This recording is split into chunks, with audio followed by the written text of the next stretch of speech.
You will observe, आप देखेंगे that water के पानी जो है can be compressed but the compression is negligible because liquid have very little space among particles. वो कहते हैं कंप्रेशन तो होगी लेकिन बहुत कम होगी, क्योंकि आप जानते हैं कि लिक्विड में जो है वो पार्टिकल के दरमियान स्पेस तो होती है लेकिन बहुत कम होती है।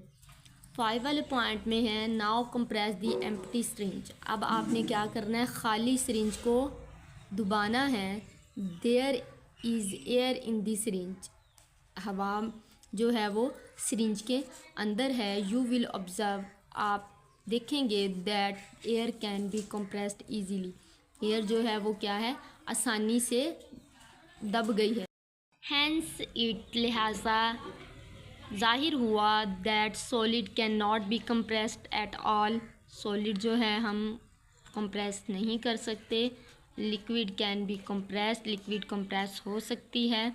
आ लिटल बाइट, कुछ हद तक, लिटल बाइट कहते हैं बहुत छोटी बाइट हद तक। And gas can be compressed easily, और गैस को हम बहुत आसानी से कंप्रेस कर सकते हैं, क्योंकि गैस के दरमियान जो है वो क्या है, मॉलिक्यूल बहुत दूर दूर होते हैं, इनके दरमियान स्पेस होती है, इसलिए ये क्या है, ये मूव कर सकते हैं स्पेस के अंदर, तो ये जो है वो कंप्रेस हो सकते हैं। ये थी आपकी एक्टिविटी।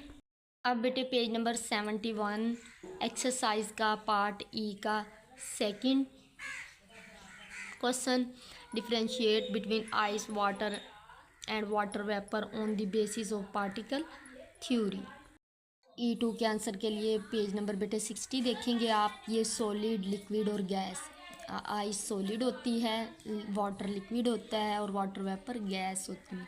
ये आप जो है यहाँ से सॉलिड से जो है यहाँ लिक्विड तक जो है इसको करेंगे उसके आंसर में। E2 के आंसर में आपने सॉलिड, लिक्विड और गैस यहाँ तक जो है वो तीनों करने हैं। और ये जो है आपने सारी रीडिंग याद करनी होती है। ये आप एक्टिविटीज़ को भी देखेंगे अच्छे से, इसको भी याद करने की कोशिश करेंगे, और ये जो है कंपैरिजन भी आपने अच्छे तरीके से, वैसे सारे का सारा याद करना है, लेकिन आपका E2 का पार्ट जो है वो यहाँ तक होगा। ये बेटे इसमें स्टूडेंट टास्क जो था वो discuss states of matter discuss करनी थी स्टूडेंट्स ने, और ग्रामर टास्क में जो है वो है आपका इम्पेरेटिव्स।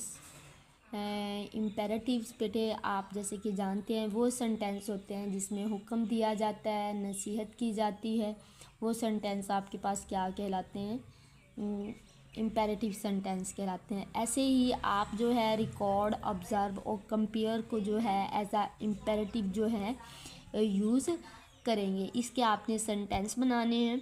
और देन जो है होमवर्क टास्क आपका है analyse the comparisons of air, water and solid in syringe. ये हमने एक्सपेरिमेंट किया था, अभी एक्टिविटी की है, उसमें जो है ये बताया गया है compression of air, water and solid का, वहाँ से ये आप कर सकते हैं।